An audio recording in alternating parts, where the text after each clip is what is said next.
অসীম নীলাকা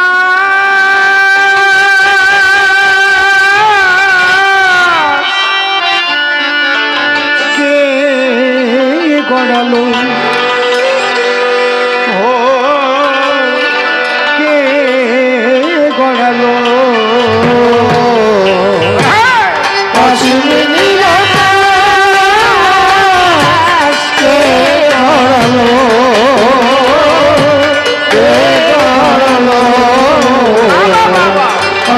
নীলাকা কে গড়ালো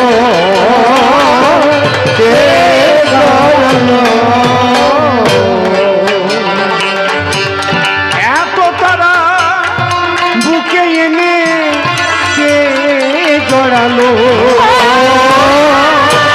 কে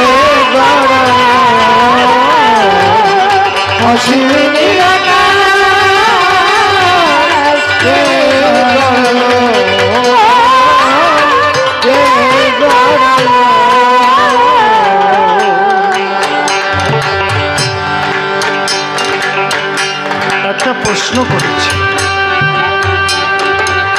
খুব ভালো প্রশ্ন করেছে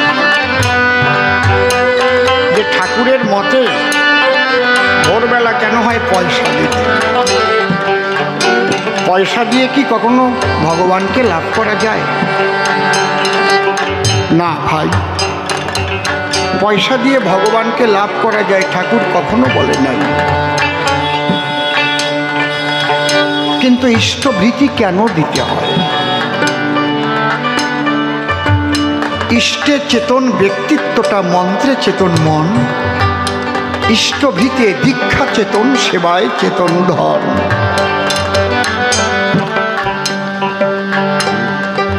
ঠাকুরেরই বাণী। গীতায় লেখা আছে, অভ্যাসে নতু কৌন্তেয় বৈরাগেন চদৃচ্ছতে। তোমাকে তো বলা হয়নি তোমাকে 100 টাকা দিতে হবে, 10 টাকা দিতে হবে, 50 টাকা দিতে হবে, কিচ্ছু না থাকে, এক মুঠ ছাই দিয়েও ইষ্টভৃতি করে ঠাকুরের কৃপা লাভ করেছে। এটা অভ্যাস। তুমি যে ঠাকুরকে ভালোবাসো, ঠাকুরের সঙ্গে প্রতিনিয়ত যুক্ত থাকা, আর তুমি যে অর্থটা পাঠাও, গেছো ঠাকুর বাড়িতে ভাই, আনন্দবাজারে লক্ষ লক্ষ লক্ষ মানুষের সেবা হয়,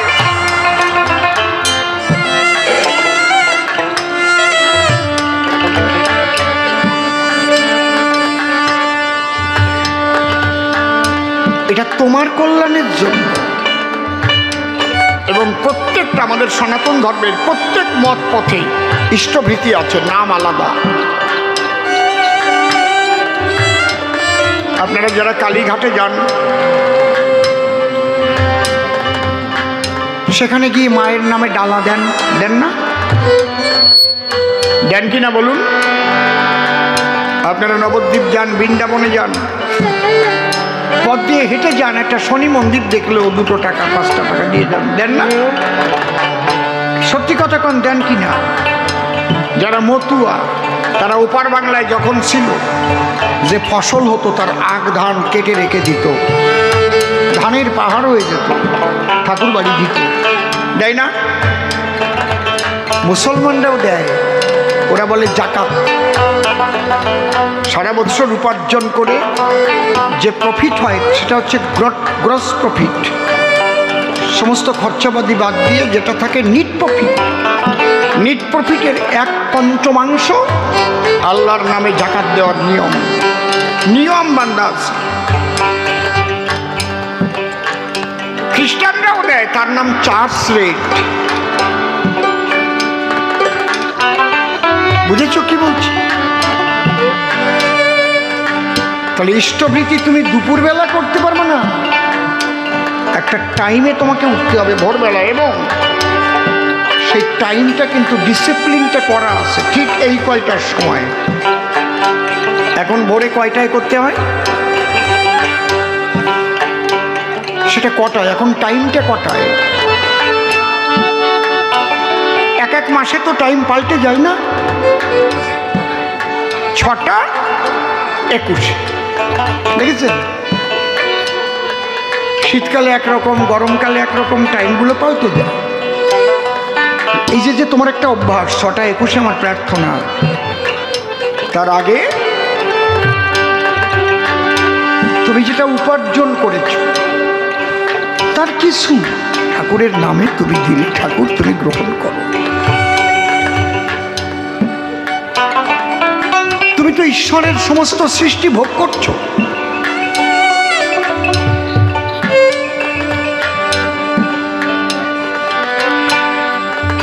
তুমি তো ঈশ্বরের সমস্ত সৃষ্টিকে ভোগ করছো। বাতাসের অক্সিজেন কোন বৈজ্ঞানিক সৃষ্টি করেছে? বলে জল, আগুন, বাতাস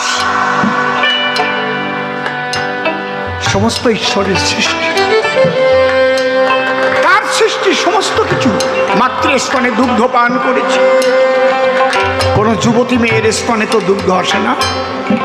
কে দিয়েছে এই দুগ্ধ? একটা ঘোষের কাছ থেকে দুধ নাও, মাসে মাসে টাকা দাও, টাকা ছাড়া দেবে? ছেলেদের প্রাইভেট পড়াও, মাসে মাসে টাকা দাও।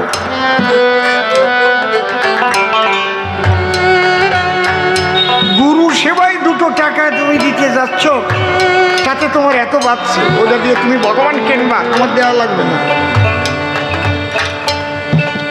যদি ভাবো যে টাকায় ভগবান পাওয়া যায় না, মনে রেখো ওর মধ্যে অহংকার জড়ানো থাকলে তা কিন্তু গুরু সেবায় লাগে না।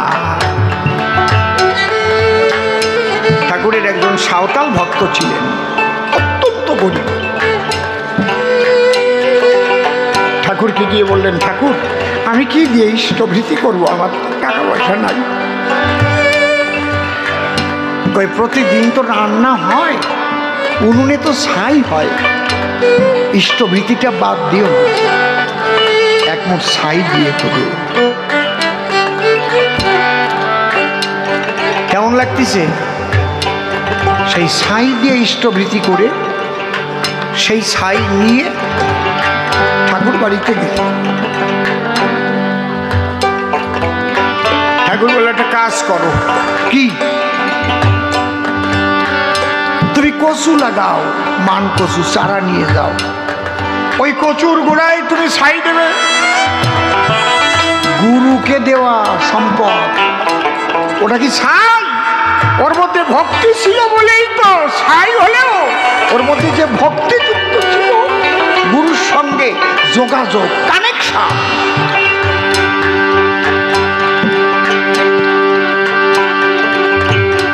সেই মান কচুর চারা নিয়ে লাগাইয়ে ছাই দিয়ে কচু হইছে সেই রকম একটা। সেই কচু নিয়ে ঠাকুর বাড়ি গেল। ওই যে ইষ্টভৃতি দিয়েছিল তাতে যে মান কচু হলো, ওখান থেকে ওই বিক্রি করে ওর সংসারের স্ট্যাটাসই পাল্টে গেল। তাহলে এইবার তুমি যে টাকা হয়েছে ওটা দিয়ে ব্যবসা করো। ইষ্টভৃতি করে দেখেছো তাতে মঙ্গল হয় না অমঙ্গল হয়?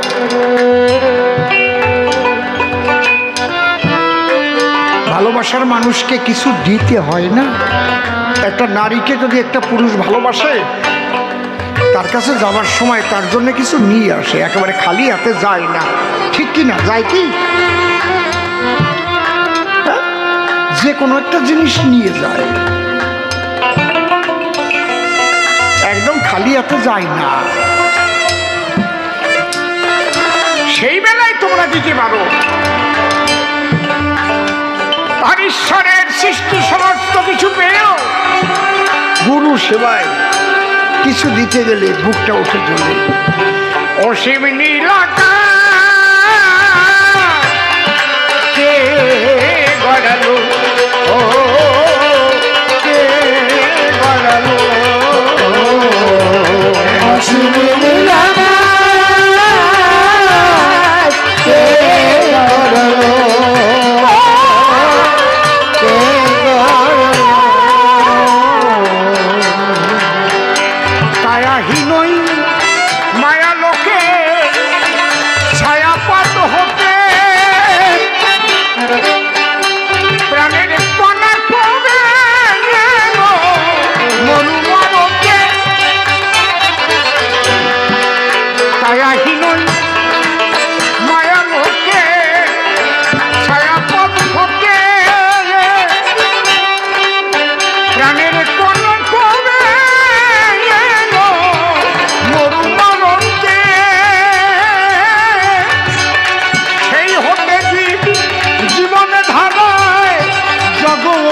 ধরালো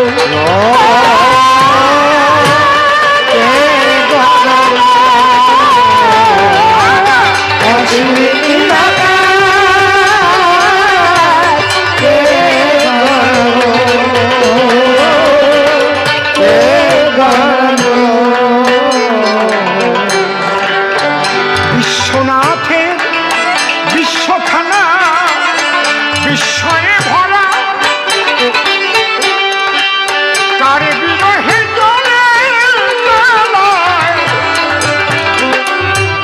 আর কার বিরহে ঘরে কেন ভরে ভরা বিশ্বনাথের বিশ্বখানা বিস্ময়ে ভরা কার বিরহে ঘরে কেন ভরে ভরা এ কেমন রহস্যে ভরা হয়ে দাঁড়ালো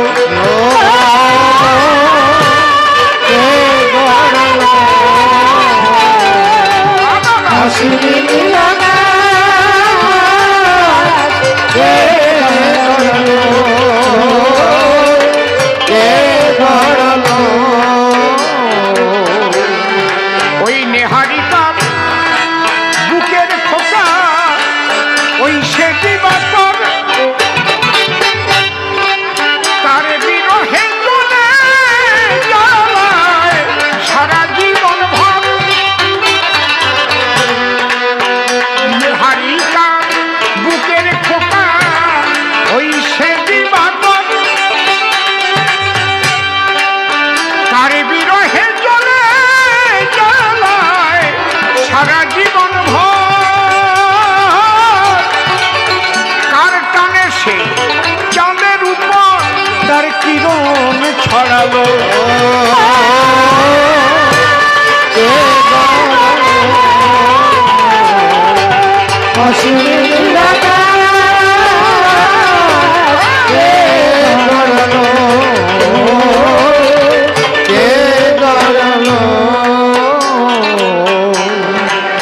তার টানে ওই উল্কা ছোটে পুড়ে হতে ছাই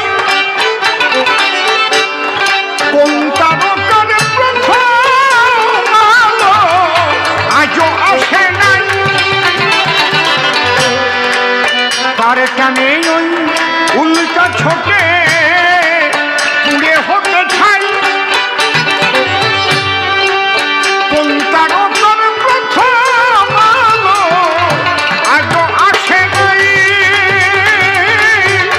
আমরা এ রহস্য কেউ খুঁজে না পাই কিসে কি হলো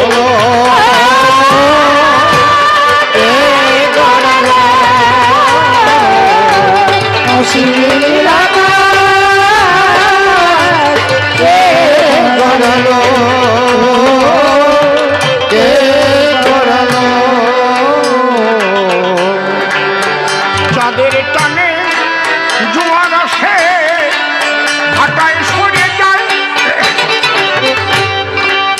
বিপুল মহাসাগর বাড়ি ভাটায় যায় কোথায় চাঁদের টান জোয়ার আসে ভাটায় সরে যায় বিপুল মহাসাগর বাড়ি ভাটায় যায় কোথায় গুরু রসিক কয় জ্ঞান জ্ঞান ক্ষুদ্র মাথায় আমার বিপদ জড়ালো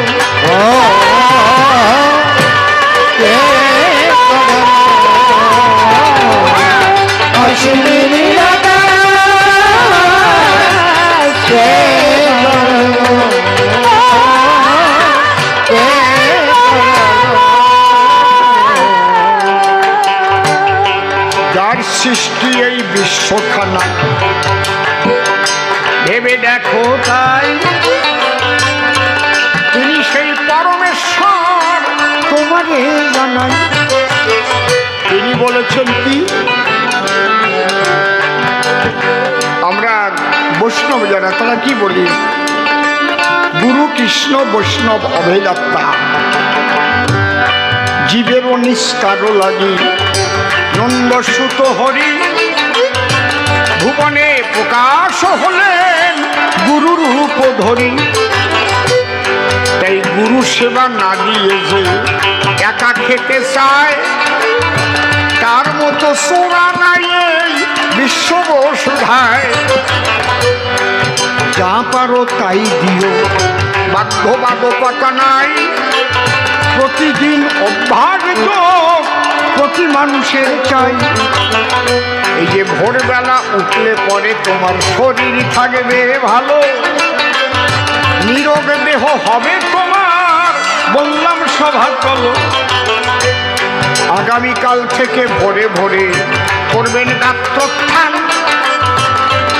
ঠাকুরের প্রার্থনা করবেন, আদেশ করলাম দান।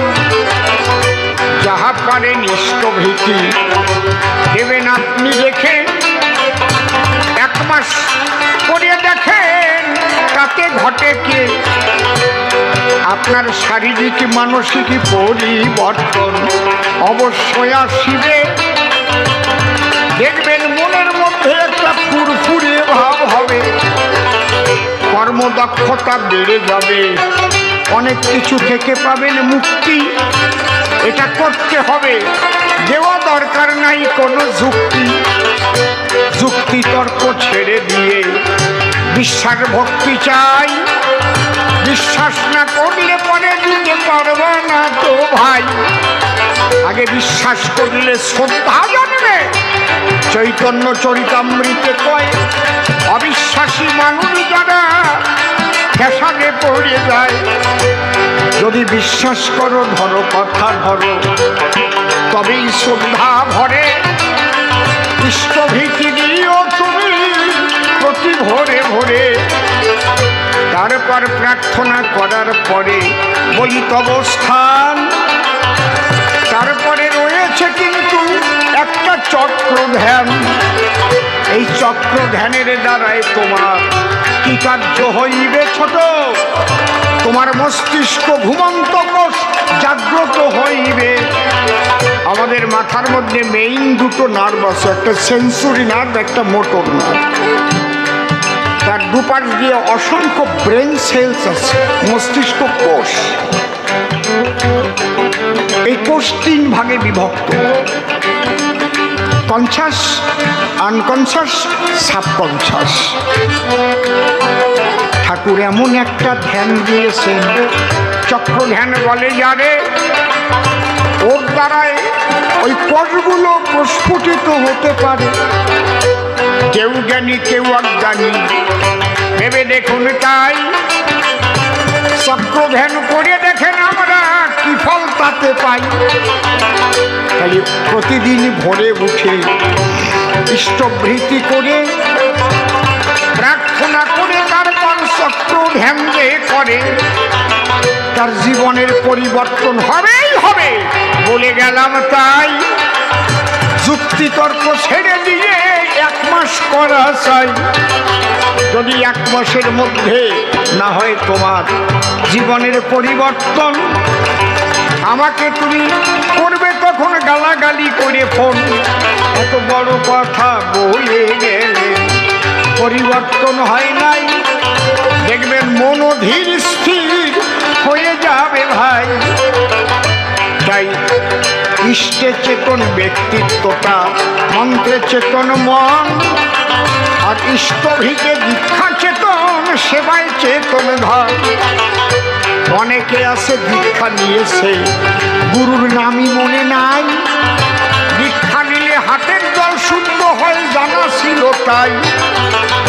গুরুর কিন্তু অভাব নাই, এখন মানুষ ঠকাবার করে। দেখবেন সমাজে কত রকমের গুরুরা যে ঘোরে। একদল আছে তাদের পাশে পাশে কত নারী রয়, শাখা সিন্ধুর নেয় না তারা শোনেন মহাশয়। কোন দলের নিন্দা করি না, তবে বেভিচার ভালো নয়। আচার ব্যবহার শুদ্ধ করা শ্রেষ্ঠ ধর্ম হয়। যদি কোনো মতপথের মধ্যে ব্যভিচার ঢুকে যায় তাহলে তাহা ধর্ম হবে না, অধর্মই হয়। এই জন্য সৎভাবে করো জীবন যাপন, সতের সঙ্গে সদা তুমি থাকিবে মিলন। সদ্গুরুর বাক্য যেজন মান্য করে চলে, সতের সঙ্গে যুক্ত সেজন সন্ধ্যা বা সকালে। এই যুক্ত হতে পারলে অনেক কিছু মুক্ত হবে, তোমার মন প্রাণ দেখবে তখন পবিত্র হয়ে যাবে। আর একটা প্রশ্ন করলে তুমি সভ্য সভাস্থান, দীক্ষা দিলে তারে আবার দাদা বলে কেন? শোনো, ঋত্বিকরা বলে না কখনো আমি তোমার গুরু। যে প্রশ্ন তুমি এখানে করিয়াছ শুরু, ঋত্বিক যারা ঠাকুরের কুকুরের মতো ঘুরিয়া বেড়ায়, তারা ঠাকুরের দেওয়া সিদ্ধ বীজ কর্ণে দিয়ে যায়। যেমন দেখবেন বীজ আসে ভিডিওর মাধ্যমে ভাই, ওই বীজে ভালো ফলন হয় আমরা জানি, তাই ওটা শোধন করা বীজ বটে, ভিডিওর মাধ্যমে এলো। চাষি আবার পঞ্চায়েতের মাধ্যমে সেই বীজ পেয়েছিল। ঠিক তেমন গুরুর দেওয়া ধন ঋত্বিক দাদারা দেয়, সে নিজে গুরু এই অহংকার নায়া থাকে হিয়ায়। গুরু একজন শ্রী ঠাকুর অনুকূল চন্দ্র আমাদের কথা লবে, এক গুরুকে তোমরা সবাই ভজন করিবে। এই জন্য এই মতবাদ বলি তোমার ঠাই, তাহলে তার স্ত্রীকে মা বলে কেন তাহার জবাব দিয়ে যায়। এই যে দীক্ষা দিল তোমায়, সে যে দাদা হয়, এক বিশ্বপিতার সন্তান আমরা, এই তো পরিচয়। তার স্ত্রীকে মা বলে কেন? বলি তোমার ধারে যত্র গৌরী তত্র নারী, শাস্ত্রেরও মাঝারে। নারীকে সদা মায়ের মতো করতে হবে জ্ঞান, তাই না হলে নষ্ট হবে তোমার সাধনার সোপান। মা বলেই পার পাওয়া যায় না, যদি বৌদি বলতে হয় তার মধ্যে একটা কেমন কেলাসোরা বুদ্ধি এসে যায়। এই জন্য প্রতি নারীর মধ্যে ঠাকুর মাতৃভাব শিখায়, প্রতি নারীর মধ্যে মাতৃভাব যেন হয় উদয়। নারী বলতে মাতৃ সমা, এই গান যখন জাগবে মনে রাখবেন মাটির মা তখন নিজেই কথা কবে।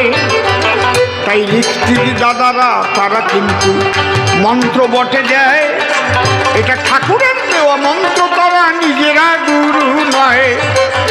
সেই পরমেশ্বরের সন্তান আমরা। যদি বিবেকানন্দকে আমরা জানি, আমেরিকায় গিয়ে বিবেকানন্দ দিয়েছিলেন কোন বাণী। Oh my dear brothers and sisters of America, এই যে আমেরিকায় গিয়ে সবাইকে যখন সম্বোধন করেছিল, আমেরিকাবাসী ভালোবাসি তাকে আপন করে নিল। আর মায়েদের মধ্যে যে শক্তি লুকানো, সেই শক্তি পেতে গেলে মাতৃত্বের সম্মান না দিলে কিন্তু সেই শক্তি তুমি অর্জন করতে পারবে না। কোন একটা নারীকে মা বলার সঙ্গে সঙ্গে দেখবে তার ভাব পাল্টে যাবে। আমার ছোট্ট একটা ঘটনা মনে পড়ে, বলবো আমি তবে। শ্রীকৃষ্ণ যখন দ্বারকায় গেল, সোনের নারী নরে দ্বারকায় গিয়ে যজ্ঞ করবেন কৃষ্ণ প্রভাস তীরে। যজ্ঞের সময় আনন্দিত রসময়, কিন্তু দুঃখ তার জাগে। তাই দেখিয়া রুক্মিণী বলে তারই পুরো ভাগে। এত আনন্দের দিনে দুঃখ কেনে বলো দেখি তাই? বলে সুদামার জন্য প্রাণ কেন্দ্রে, সেই অন্য কিছু নাই। সুদামা যদি আসতো যজ্ঞে, বলে বাঁকা শ্যাম সেই ছোটকালের বন্ধু সুদামা খুব আনন্দ পেতাম। আস্তে এদিক সুদামা খবর পেয়েছে কৃষ্ণ যজ্ঞ করে। আস্তে সুদামার স্ত্রী তখন ডেকে বলে তারে, লাইন ধরে যাচ্ছে ব্রজবাসী গো, স্বামী তুমি আমার কথা লও, একবার তোমার প্রাণ বন্ধুর কাছে তুমি যাও। সুদামা বলছে, আমি কি নিয়ে যাব, আমি তো গরিব মানুষ, আমার তো নিয়ে যাবার কিচ্ছু। তুমি 3 বাড়ি ভিক্ষে করে যা পাবা, তাইলে এমন একটা জিনিস তোমাকে তৈরি করে দেব, ওইটা বন্ধুর জন্য নিয়ে যাবা। ঠিক করে 3 বাড়ি ভিক্ষা করে খুদ পেয়েছে, খুদ, ওই খুদ দিয়ে লাড়ু তৈরি করে দিয়েছে। বলছে লাড়ু কি, খুদের লাড়ু আমার বন্ধু খাবে, সে তো এখন রাজা। বলে যাও না, তুমি যাও না, নিয়ে যাও না।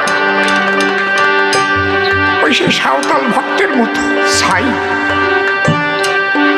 শান্তমতি বলছে, বন্ধুর কাছে যেতে গেলে খালি হাতে যেতে নাই, তোমার যা সেটাই নিয়ে যাও।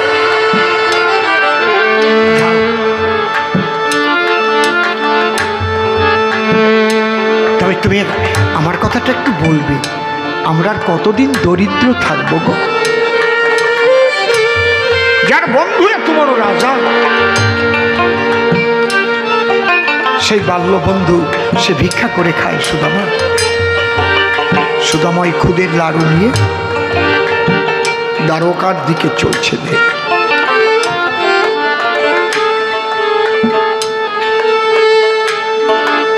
চলতে চলতে যখন সেই যজ্ঞের দ্বারে গিয়ে পৌঁছেছে, দাঁড়িকে বলছে, দাঁড়িয়ে আমাকে একটু দাঁড় ছেড়ে দাও, আমি বন্ধুর কাছে যাব।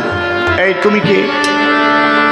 বলে আমার বন্ধু কানাইয়া।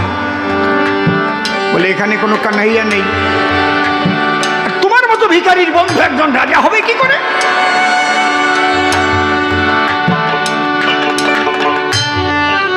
সুদামা বলছে, দাঁড়ি দাঁড়ি, তুই জানিস না দাঁড়ি কত একটা ফল আমার বন্ধুর মুখে দিয়েছি।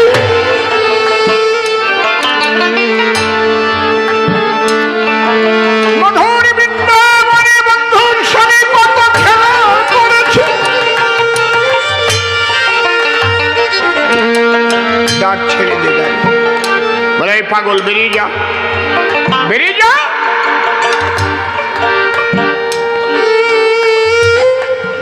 বলে তুই কিছু ভিক্ষা নিবি?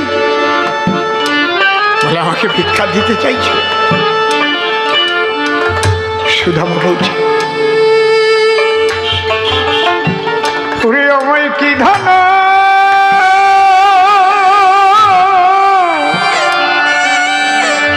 দেবী রে, হে দাঁড়ি,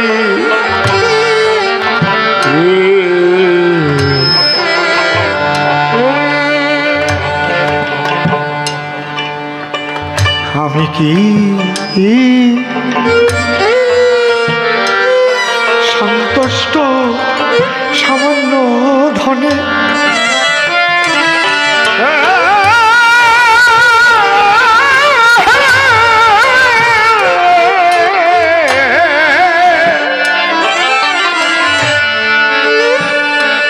যোগী ঋষি যারে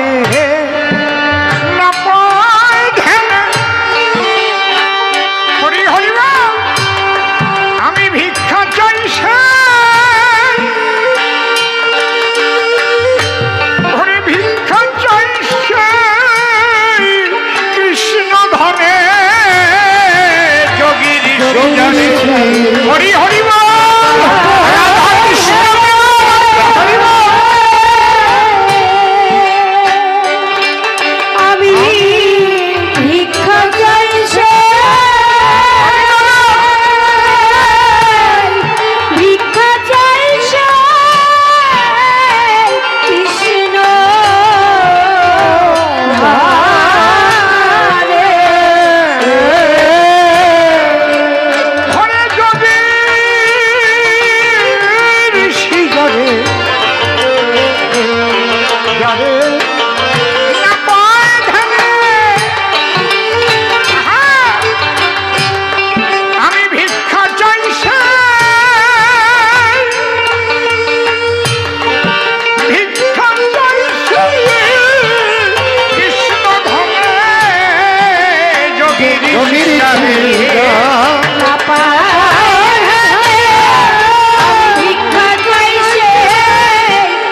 পাগল,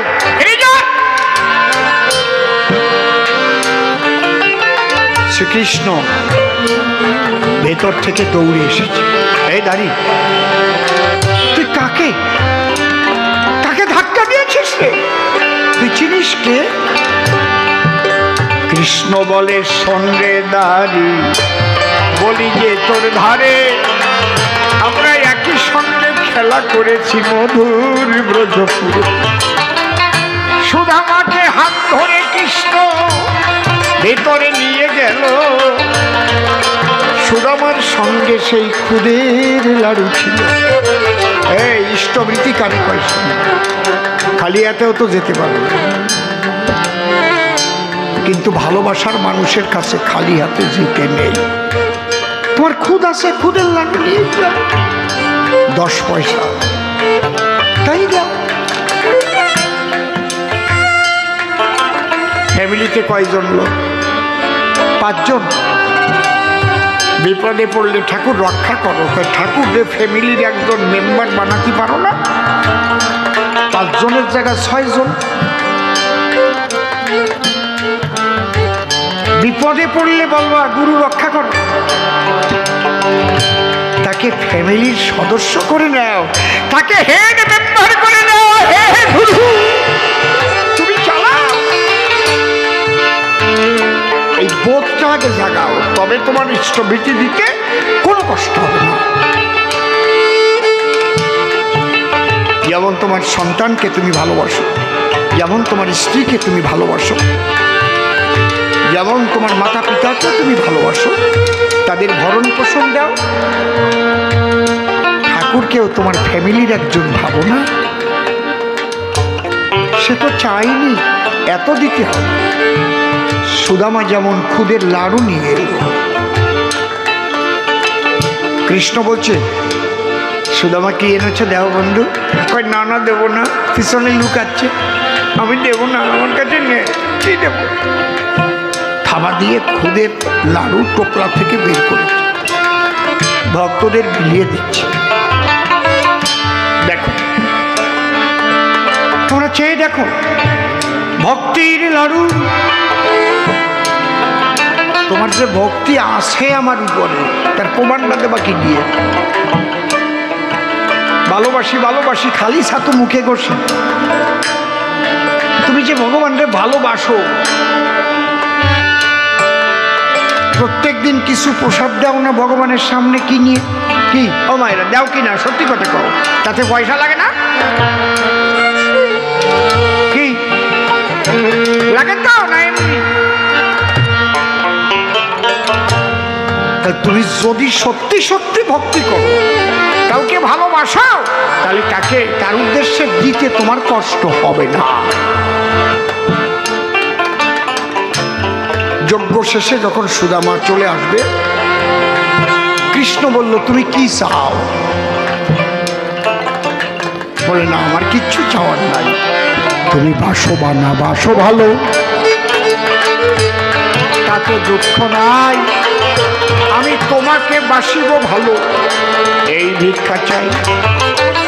তুমি তো চাও না, কিন্তু তোমার স্ত্রী শান্তমতী তোমার একটা কথা বলে দিয়েছে না, আর কতদিন আমরা গরিব থাকবো, তোমাকে একটা মালা দিচ্ছি, এই মালাটা নিয়ে শান্তমতীকে দিও। এটা কি মালা? বলে মালাটার নাম কল্পমালা। তোমার স্ত্রী যা কল্পনা করবে তাই পাবে, বাড়ি ঘর অর্থ করি, খালি মুখ দিয়ে বললে হবে, এই মালায় সব জোগাড় করে দেবে। বলছে তুমি আমাকে এই বন্ধনের মধ্যে আবদ্ধ করছো। বলে তোমাকে দিলাম না তো, তোমার স্ত্রীর কাছে পৌঁছে। ওই মালা নিয়ে সুদামার কোনো আকর্ষণ নেই মালার পর। যখন পথ চলছে হা কৃষ্ণ বলতে বলতে, এদিক দেবরাজ ইন্দ্র চিন্তা করছে সর্বনাশ, যে মালা সুদামা পেয়ে গেছে, তো মারাত্মক মালা, কল্পমালা, এই মালার কাছে যদি আমার ইন্দ্রত্ব চেয়ে বসে, আমার ইন্দ্রত্ব চলে যাবে। যা চাবে তাই পাবে। ওই মালা হরণ করতে হবে। কিভাবে? স্বর্গের অপ্সরী পাঠিয়ে দিয়েছে, অত্যন্ত সুন্দরী। দাদা ভাই গোপাল শোনো, মা বলতে কেন বলেছে? এত সুন্দরী, যাকে দেখা মাত্র শিহরিত হবে গাত্র,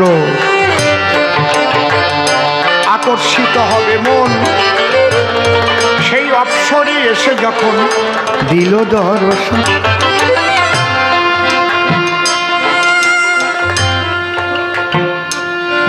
অপ্সরীর উদ্দেশ্য কি? ওকে ভুলিয়ে ভালিয়ে কামে উন্মত্ত করে ওই মালা ছিনিয়ে নিয়ে যাবে।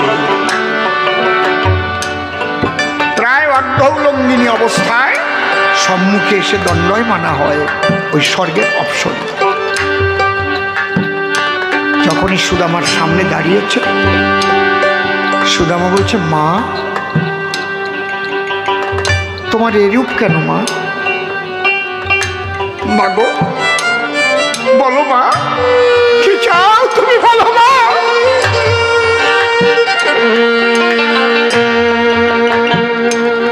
যদি কোনো পুরুষ কোনো নারীকে মা বলে ডাক দেয়, কাম কামনা থাকে আর সেই জায়গায়?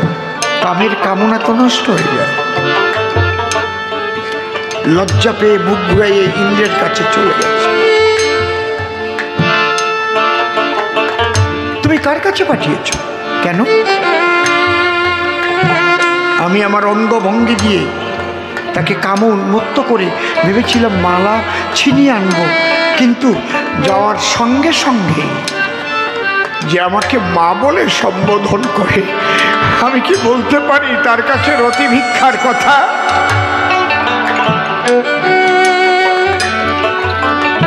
মা ডাকটি যে মধু খরা, কাম নদীতে পড়ে চড়া। একবার মা মা বলে দেখো সবাই।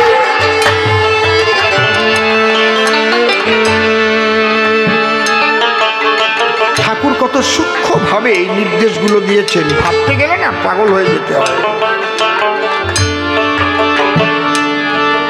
এই জন্যে প্রতিটি নারীকে তিনি মায়ের মতো সম্মান দিতে বলেছেন। ঠাকুরের বাণী যদি ঠিক মতো মানতে হয়, কলিযুগে যে অবস্থায় চলছে সেগুলো বললেও আমি ধাক্কা খেয়ে যাব, আমার জানা আছে সেগুলো।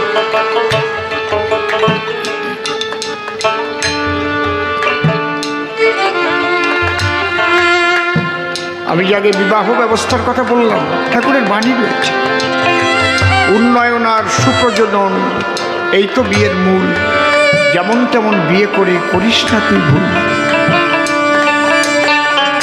ঠাকুরের এমন বাণী আছে, যে নারীতে চাকরি করে জনন জাতি তারাই ঘরে, জনন জাতি। তবে টিচারই ঠাকুর আবার কিছু বাদ দিয়েছে, টিচারি করলে অসুবিধা নেই। সমস্ত চাকরি আজকে তো নারীরা সমস্ত চাকরি বাকরির মধ্যে ঢুকছে। খুব সূক্ষ্ম দৃষ্টি দিয়ে এমন কিছু কথা বলেছিলেন, বর্তমান যুগ যেভাবে যাচ্ছে সব মানতে পারবে না মানুষ, বিরোধী আলোচনা করবে, বিরুদ্ধতায় ভরে যাবে।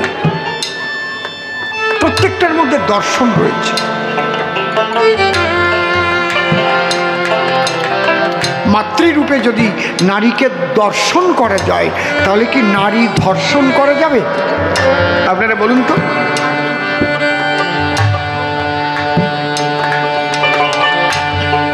শুধু ঋত্বিকের স্ত্রী তো মা না, প্রতিটি নারীকেই তিনি মায়ের মতো সম্মান দিতে বলেছেন।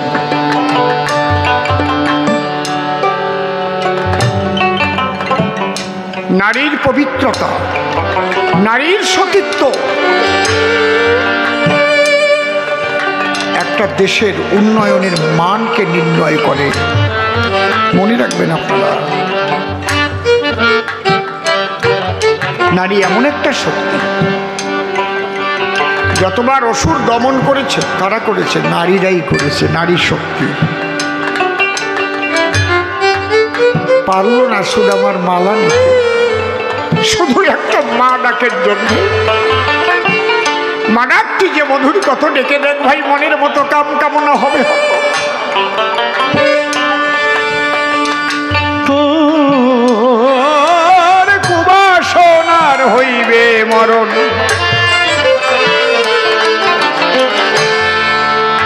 দেবরাজ ইন্দ্র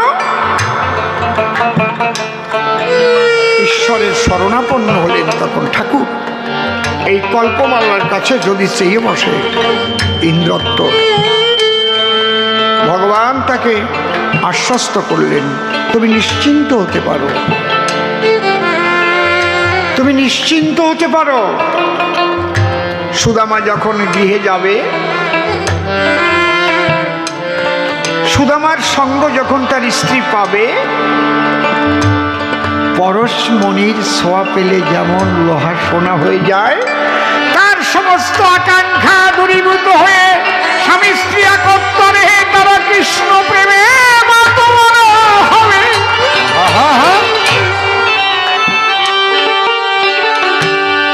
সনাতন গোস্বামী পেয়েছিল না পরশ পাথর, রেখেছিল কি এই বর্ধমানের জীবন ব্রাহ্মণ ভক্ত সনাতন সেই পরশ পাথর নিজে স্পর্শ করে নাই, বলে তুমি টাকার জন্য এসেছো, ওটা নিয়ে যাও। তখন জীবন ব্রাহ্মণ শিব সাধক ছিল, চিন্তা করলো এত বড় দামি, যা পৃথিবীর মধ্যে আর কিছু নেই, অমূল্য সম্পদ, তাই হাত দিয়ে স্পর্শ করছে না, তাহলে এর চাইতে দামি আরো কি যেন এই সাধুর কাছে আছে। যে ধনে হইয়া ধনী, মনিরে মাননা মনি, সেই রণ কিঞ্চিত করমরে দান। তখন সনাতন গোস্বামী বলেছিলেন, তাই যদি চাও তাহলে প্রেমানন্দে রাধা গোবিন্দের গুণের ধুলা অঙ্গে মাখাও।